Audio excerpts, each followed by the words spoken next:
Ürünün yaptığı bir şey olmak üzere tel örgüleri. Arkası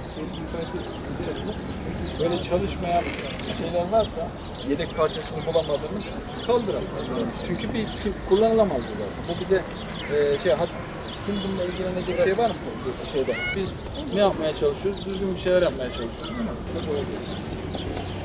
Sayın Valim şu yolda biz yaptık. Zemin kurumamıştı. Zemin biraz kurusun Sayın Valim. Zaten teller daha çevrilecek. Eksiklerimiz var. Yani biz bugün aynı zamanda eksikleri de görüyoruz. Bu tabeladaki eksikleri gördük. Çalışmayan oyuncaklar var, kırılmış oyuncaklar var. Onları kaldıracağız. Burayı en son yıkayacağız. Pırıl pırıl hale getirdikten sonra da hemşehrilerimiz gönül rahatlığıyla kullanmaya devam edecek. Değerli basın mensuplarımız, ilimizde özellikle en çok kullanılan ve çocuklarımızın özellikle yaz tatiline girdiği bu dönemde istifade ettiği oyun parklarını, çocuk parklarını bakımdan, onarımdan geçirdik.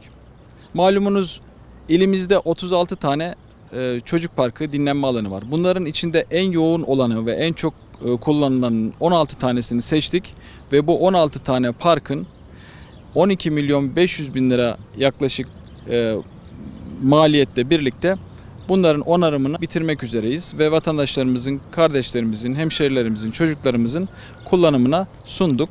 Bir de Şahinbey Parkımız var. Gaziantep Şahinbey Belediyesi ile yapmış olduğumuz kardeş şehir çerçevesinde geçmiş dönemde onlar tarafından yapılmıştı. Kendilerine tekrar bu parkın onarımını da ilettiğimizde onlar da memnuniyetle bunu gereğini yapacaklarını söylediler. Geri kalan parklarımızın yine bakımını, onarımını yine arkadaşlarımız, belediyemizin bünyesindeki Park ve Bahçeler Müdürlüğü'ndeki arkadaşlarımız takip ediyorlar. Önümüzdeki yıllarda bütçe durumumuza göre onları da tekrar yenileyip revizyondan geçirerek halkımızın, vatandaşlarımızın, çocuklarımızın kullanımına sunmuş olacağız.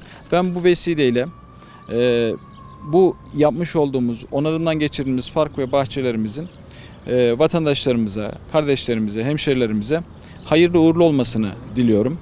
Ve şunu da ifade etmek istiyorum. Kullanım konusunda birbirimize kötü kullanan birisini gördüğümüzde vatandaşlık görevi çerçevesinde uyarmaktan çekinmeyelim. İşte geçmiş dönemlerde basına yansıdı. Koyduğumuz bir masayı, bir çardağı yakmak gibi çok gereksiz ve tehlikeli ve aynı zamanda kamuoyuna zarar veren tavır ve davranışlar sergileyen vatandaşlarımız oldu. Bu tip durumda bunlara müsaade etmemek lazım. Birbirimize yardımcı olmamız lazım. Böyle durumdaki yanlış davranan kişiler, çocuklar, hemşerilerimiz olduğunda güzelce uyarın. Olmadığı takdirde belediyemizin WhatsApp hattına, 112 acil çağrı merkezimize bunları bildirirseniz biz gelip güzel bir şekilde vatandaşımızı ikaz ederiz. Hakikaten eskisi ve yenisini de biz görselde paylaşacağız. Eski hali burada. Buraların eski hali içinde bulunduğumuz parkın. Biz bunların Şu basket sahalarını Sayın Valim. evet, bunları yenilemiş olduk. Güvenlik kulübesinin artık yani hani burada bir personelimiz duruyor ama yani buralara gençlerimiz, kardeşlerimiz, vatandaşlarımız yazılar yazıyor. Bunlar doğru değil. Yani bu şekilde bir sefer birisi ne yazmış? Ücretsiz Wi-Fi olsan artık sana bağlanmam diye. Yani bu yaratıcı, güzel espriler ama bunu duvarlara yazmamak lazım. Yani sosyal medyadaki hesabına yazabilir. Ama biz duvara yazdığı zaman bizim bunu silmemiz, tekrar boyamamız bunların hepsi bir hem şehrimizi çirkinleştiriyor hem de bazen sizin yazdığınız, yaptığınız espriler ve yazılar başkalarının her zaman hoşuna gitmeyebiliyor. Yani ben de herkes gibi ben de geleceğim ve hesabı tek başıma vereceğim.